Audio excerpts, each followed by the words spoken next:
1,000ಕ್ಕೂ ಹೆಚ್ಚು ಕೋಟಿ ರೂಪಾಯಿಗಳು, 1,000ಕ್ಕೂ ಹೆಚ್ಚು ಕೋಟಿ ರೂಪಾಯಿಗಳ ಸುಮಾರು 70 ಕೆರೆಗಳನ್ನು ತುಂಬಿಸ್ತಕ್ಕಂಥ ಯೋಜನೆ.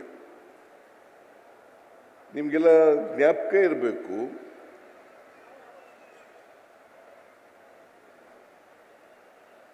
ನಾವು ಈ ಬೆಂಗಳೂರಿನಿಂದ ಹೊರಗಡೆ ಹೋಗ್ತಕ್ಕಂಥ ತ್ಯಾಜ್ಯ ನೀರು ಇದೆಯಲ್ಲ,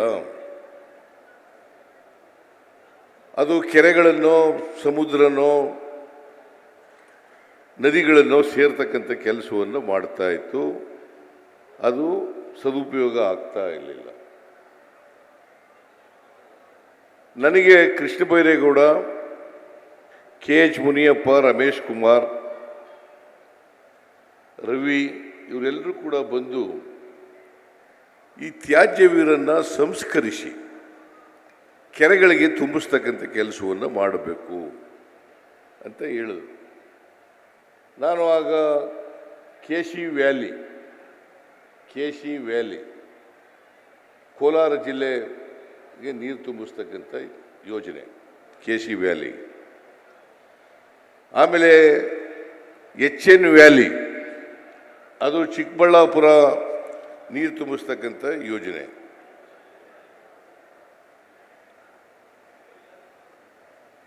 ಆಮೇಲೆ ಈಗ ರುಸ್ಬಾವತಿ ಯೋಜನೆ, ಇದು ಬೆಂಗಳೂರು ಗ್ರಾಮಾಂತರ, ತುಮಕೂರು ಮತ್ತು ಚಿಕ್ಕಬಳ್ಳಾಪುರ. ನಿಮ್ಮದು ಆನೇಕಲ್ಲು. ಇವೆಲ್ಲನೂ ಸೇರಿ ತುಂಬಿಸ್ತಕ್ಕಂಥವು ಇವು. ಯಾವ ನೀರು ತ್ಯಾಜ್ಯ ನೀರು ಅದು ಉಪಯೋಗ ಆಗ್ತಾ ಇರಲಿಲ್ವೋ, ಆ ನೀರನ್ನು ಸಂಸ್ಕರಣೆ ಮಾಡಿ ಆ ನೀರಿನಿಂದ ಕೆರೆಗಳನ್ನು ತುಂಬಿಸ್ತಕ್ಕಂಥ ಕೆಲಸವನ್ನು ಮಾಡ್ತಾ ಇದೆ. ಹಿಂದೆ ಯಾವ ಸರ್ಕಾರನೂ ಕೂಡ ಮಾಡಿರಲಿಲ್ಲ. ಇದಕ್ಕೆ ಸುಮಾರು KC ವ್ಯಾಲಿ, HN ವ್ಯಾಲಿ ಈ ಎರಡು ಪ್ರಾಜೆಕ್ಟ್ಗಳಿಗೆ ಸುಮಾರು 3,000 ಕೋಟಿ ರೂಪಾಯಿಗಳನ್ನು ಖರ್ಚು ಮಾಡ್ತಾ ಇದ್ದೀವಿ. KC ವ್ಯಾಲಿ ಮತ್ತು HN ವ್ಯಾಲಿ ಈ ಎರಡು ವ್ಯಾಲಿಗಳಿಗೆ ಸುಮಾರು 3,000 ಕೋಟಿ ರೂಪಾಯಿಗಳನ್ನು ಖರ್ಚು ಮಾಡ್ತಾ ಇದ್ದೀವಿ. ಆಮೇಲೆ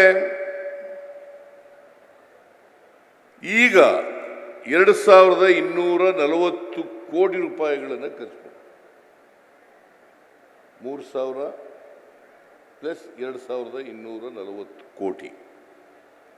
ಹಿಂದೆ ಯಾವ ಸರ್ಕಾರ ಮಾಡಿತ್ತಾ? ಇಂದಿನ BJP ಸರ್ಕಾರ ಮಾಡಿತ್ತಾ? ಅದಕ್ಕಿಂತ ಹಿಂದಿನ ಸರ್ಕಾರ ಮಾಡಿತ್ತಾ? ಮಾಡಿರಲಿಲ್ಲ. ಇವತ್ತು ನೀವೆಲ್ಲ ಹೋಗಿ ಕೋಲಾರಕ್ಕೆ ಹೋಗಿ ನೋಡಬೇಕು.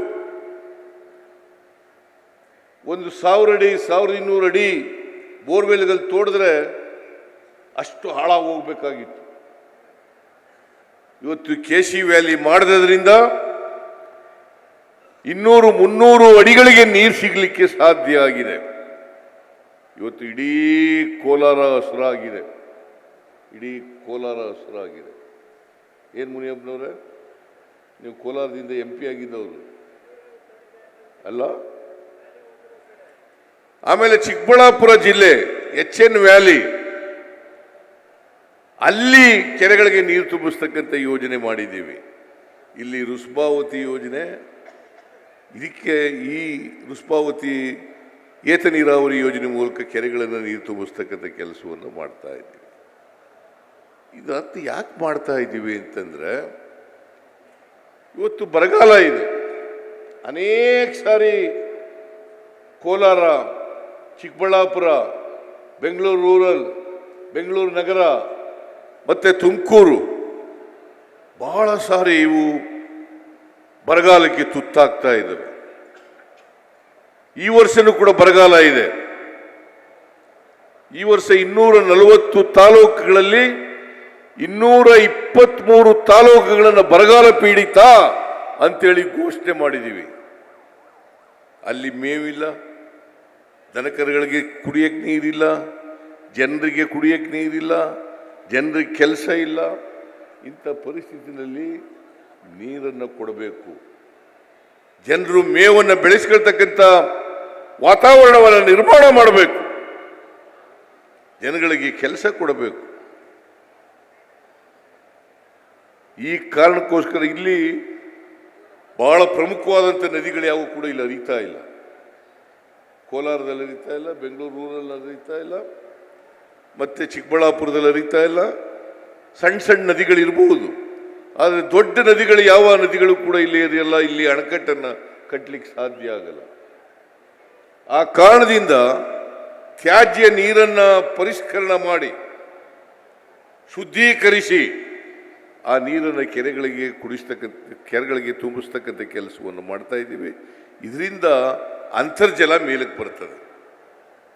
ಅಂತರ್ಜಲ ನೀರು ಮೇಲಕ್ಕೆ ಬರ್ತದೆ, ದನಕರುಗಳಿಗೆ ನೀರು ಸಿಗುತ್ತೆ, ಮತ್ತೆ ಬೆಳೆ ಬೆಳೀಲಿಕ್ಕೆ ಅನುಕೂಲ ಆಗ್ತದೆ.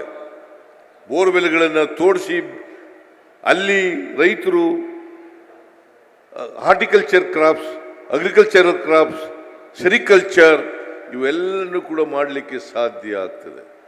ಇದ್ರ ಜೊತೆಗೆ ದನಕರುಗಳು ಅನ್ನು ಹೆಚ್ಚು ಹೆಚ್ಚು ನಾವು ಮೇವು ಕೊಡೋದ್ರಿಂದ, ಹಸಿರು ಮಾಡೋದ್ರಿಂದ ನಾವು ಹಾಲು ಉತ್ಪಾದನೆಯನ್ನು ಕೂಡ ಹೆಚ್ಚು ಮಾಡಲಿಕ್ಕೆ ಸಾಧ್ಯ ಆಗ್ತದೆ.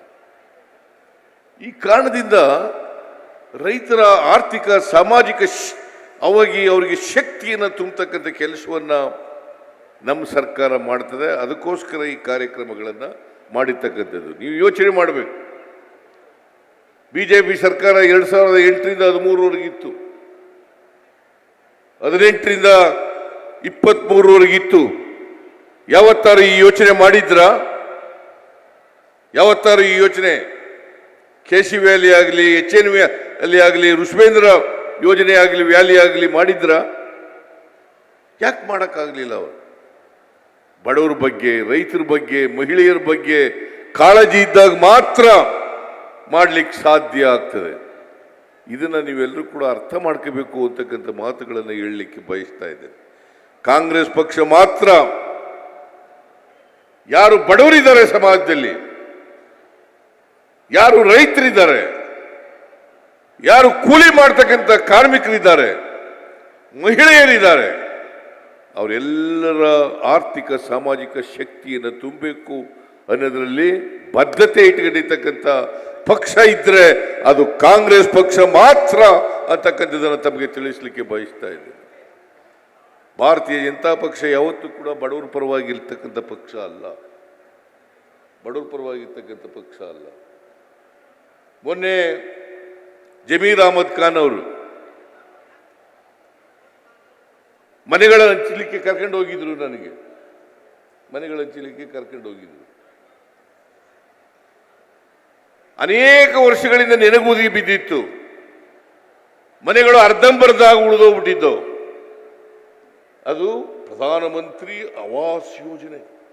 ಪ್ರಧಾನಮಂತ್ರಿ ಆವಾಸ್ ಯೋಜನೆ ಸರ್ವರಿಗೂ ಸೂರು ಕೊಡೋದೆಷ್ಟಪ್ಪ ಅಂತಂದ್ರೆ 1.5 ಲಕ್ಷ. 1.5 ಲಕ್ಷ. ಅದು ಕೊಳಗೇರಿ ನಿವಾಸಿಗಳಿಗೆ. ಒಟ್ಟು ಮನೆ ಕಟ್ಟಲಿಕ್ಕೆ 7.5 ಲಕ್ಷ. 7.5 ಲಕ್ಷ. ಇನ್ನು ಉಳಿದದನ್ನ ರಾಜ್ಯ ಸರ್ಕಾರ 1,20,000. ಇನ್ನು ಉಳಿದದನ್ನ ಫಲಾನುಭವಿಗಳು ಕೊಡಬೇಕಾಗಿತ್ತು. ಆಮೇಲೆ GST ಮೂಲಕ ವಾಪಸ್ ತಗೊಳ್ಳೋದು 1,38,000. 1.5 ಲಕ್ಷ ಕೊಟ್ಬಿಟ್ಟು 1,38,000 ವಾಪಸ್ ತಗೊಳ್ಳೋದು. ಆದರೆ ಹೆಸರು ಮಾತ್ರ ಪ್ರಧಾನಮಂತ್ರಿ ಆವಾಸ್ ಯೋಜನೆ.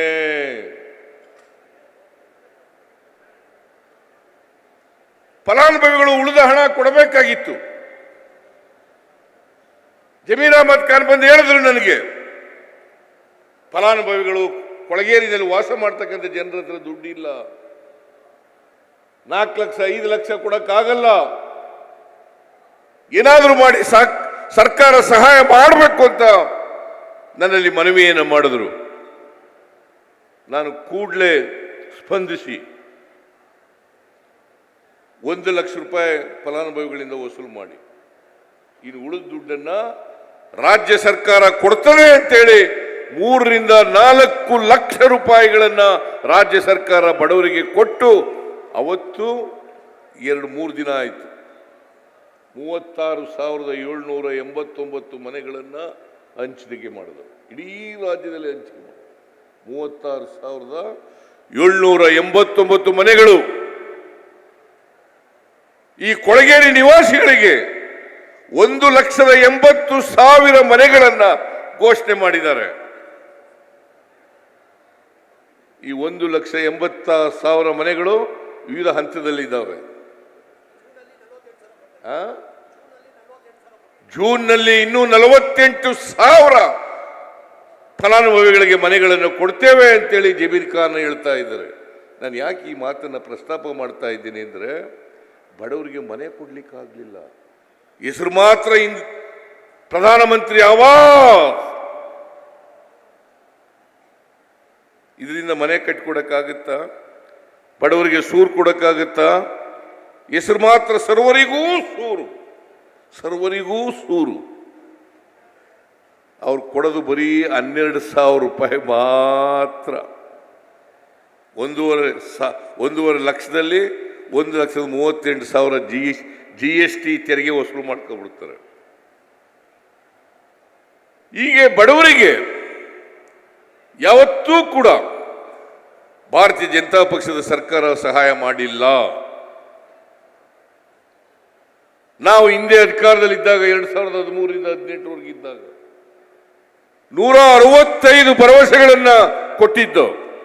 ಅನ್ನಭಾಗ್ಯ, ಕ್ಷೀರಭಾಗ್ಯ, ಕೃಷಿ ಭಾಗ್ಯ, ಇಂದಿರಾ ಕ್ಯಾಂಟೀನ್, ಮಾತೃಪೂರ್ಣ, ಸೌಭಾಗ್ಯ, ಶಾದಿ ಭಾಗ್ಯ, ಈಗ ಅನೇಕ ಭಾಗ್ಯಗಳನ್ನು ಬಡವರಿಗೆ ಕೊಟ್ಟಿದ್ದು. ಈಗ ಮತ್ತೆ ಚುನಾವಣಾ ಪೂರ್ವದಲ್ಲಿ ನಾವು ಹೇಳಿದ್ದು 5 ಗ್ಯಾರಂಟಿಗಳನ್ನು ಜಾರಿ ಮಾಡ್ತೇವೆ. ಮಹಿಳೆಯರಿಗೆ, ಬಡವರಿಗೆ, ದುರ್ಬಲ ವರ್ಗದವರಿಗೆ, ರೈತರಿಗೆ, ಹಿಂದುಳಿದವರಿಗೆ, ಅಲ್ಪಸಂಖ್ಯಾತರಿಗೆ, ಕಾರ್ಮಿಕರಿಗೆ, ಈ ವರ್ಗದ ಜನರಿಗೆ ಶಕ್ತಿ ತುಂಬತಕ್ಕಂಥ ಕೆಲಸವನ್ನು ಮಾಡ್ತೇವೆ. ಅದಕ್ಕೆ ಎಷ್ಟೇ ದುಡ್ಡು ಖರ್ಚಾಗಲಿ ನಾವು ಕೊಡ್ತೇವೆ ಅಂತಕ್ಕಂಥ ಮಾತುಗಳನ್ನು ಹೇಳಿದ್ದು. ಈಗಾಗಲೇ DK ಶಿವಕುಮಾರ್ ಹೇಳಿದ್ರು, ಆ BJPಯವರು ಹೇಗೆ ಮಾತಾಡ್ತಾರೆ ಅಂತೇಳಿ ಬಡವರಿಗೆ ಈ ಕಾರ್ಯಕ್ರಮಗಳನ್ನು ಕೊಟ್ಟಾಗ ಯಾವ ರೀತಿ ಮಾತಾಡ್ತಾರೆ ಅಂತೇಳಿ ಹೇಳಿದ್ರು. ಈ ಕಾರ್ಯಕ್ರಮ ಮಾಡೋಕ್ಕಾಗಲ್ಲ, ಮಾಡಿದ್ರೆ ರಾಜ್ಯ ದಿವಾಳಿ ಆಗ್ಬಿಡ್ತದೆ, ರಾಜ್ಯ ದಿವಾಳಿ ಆಗ್ಬಿಡ್ತದೆ, ಓಟ್ಗೋಸ್ಕರ ಪ್ರಾರಂಭ ಮಾಡಿದ್ರು ಕೂಡ ನಿಲ್ಲಿಸ್ಬಿಡ್ತಾರೆ. ಈ ವರ್ಷ 23-24ರಲ್ಲಿ 36,000 ಕೋಟಿ ರೂಪಾಯಿಗಳನ್ನು ಖರ್ಚು ಮಾಡಿದ್ದೀವಿ. 36,000 ಕೋಟಿ. 24-25ಕ್ಕೆ ಸುಮಾರು ಈಗಾಗಲೇ ಬಜೆಟ್ನಲ್ಲಿ 52,009 ಕೋಟಿ ಇಟ್ಟಿದ್ದೇವೆ. ಅದು 56,000 ಕೋಟಿ ಆಗ್ಬೋದು, 56,000 ಕೋಟಿ ಆಗ್ಬೋದು.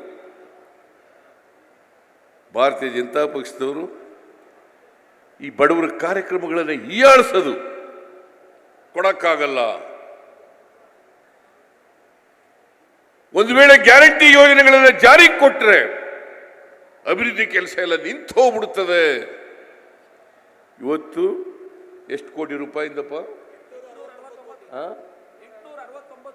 869 ಕೋಟಿ ರೂಪಾಯಿಗಳಿಗೆ ಶಂಕುಸ್ಥಾಪನೆ, ಉದ್ಘಾಟನೆ ಮಾಡಿದ್ದೇವೆ. ಅಭಿವೃದ್ಧಿ ಕೆಲಸಗಳು ನಿಂತೋಗಿದ್ರೆ 869 ಕೋಟಿ ರೂಪಾಯಿಗಳಿಗೆ ಶಂಕುಸ್ಥಾಪನೆ ಮಾಡೋಕ್ಕೆ, ಉದ್ಘಾಟನೆ ಮಾಡೋಕ್ಕೆ ಸಾಧ್ಯ ಆಯ್ತಿತ್ತ? 869 ಕೋಟಿ ಬರೀ ನೆಲಮಂಗಲ ಒಂದೇ ಒಂದು ವಿಧಾನಸಭಾ ಕ್ಷೇತ್ರದಲ್ಲಿ 869 ಕೋಟಿ. ಇದು ಒಂದು ಐತಿಹಾಸಿಕವಾದದ್ದು. 869 ಶಂಕುಸ್ಥಾಪನೆ. ಬಂದು MLA ಆಗಿ ಎಷ್ಟು ದಿನ ಆಯಿತು? 9 ತಿಂಗಳು. 9 ತಿಂಗಳಲ್ಲಿ 869 ಕೋಟಿ ರೂಪಾಯಿಗಳ ಶಂಕುಸ್ಥಾಪನೆ ಮಾಡಿಸ್ತಾ ಇದ್ದಾರಲ್ಲ. ಇವರು ಶ್ರೀನಿವಾಸ್ ಪರ್ಮನೆಂಟ್ MLA ಆಗಿರ್ಬೇಕಾಗ್ತದೆ ಈ ಕ್ಷೇತ್ರದಲ್ಲಿ. ಪರ್ಮನೆಂಟ್ ಶಾಸಕರಾಗಿರ್ಬೇಕಾಗ್ತದೆ. ಬಹುಶಃ ಅವರು ನಡವಳಿಕೆ ನೋಡಿದ್ರೆ ಪರ್ಮನೆಂಟ್ ಆಗಿರ್ತಾರೆ ಅಂತಕ್ಕಂಥ ನಂಬಿಕೆ ಬಂದಿದೆ ನನಗೆ.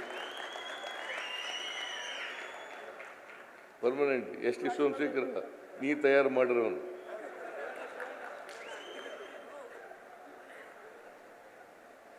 ಇರಬೇಕು.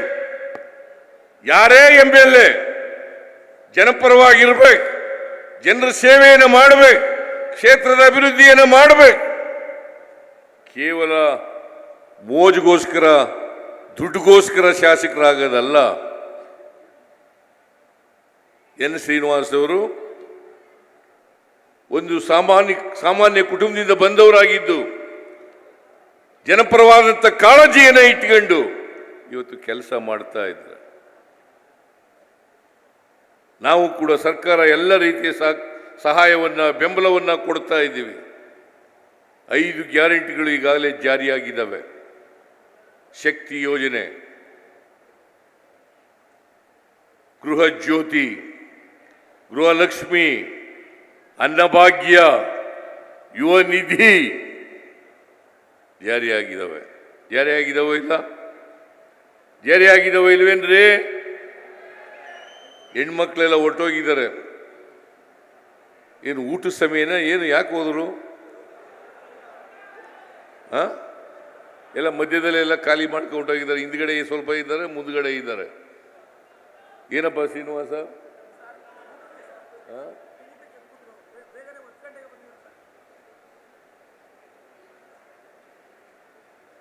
ನೀವೆಲ್ಲ ಹೆಚ್ಚಿನ ವಿಡಿಯೋಗಳಿಗೆ ಪ್ರತಿಧ್ವನಿ ಯೂಟ್ಯೂಬ್ ಚಾನೆಲ್ ಸಬ್ಸ್ಕ್ರೈಬ್ ಮಾಡಿ, ಬೆಲ್ ಐಕಾನ್ ಕ್ಲಿಕ್ ಮಾಡಿ.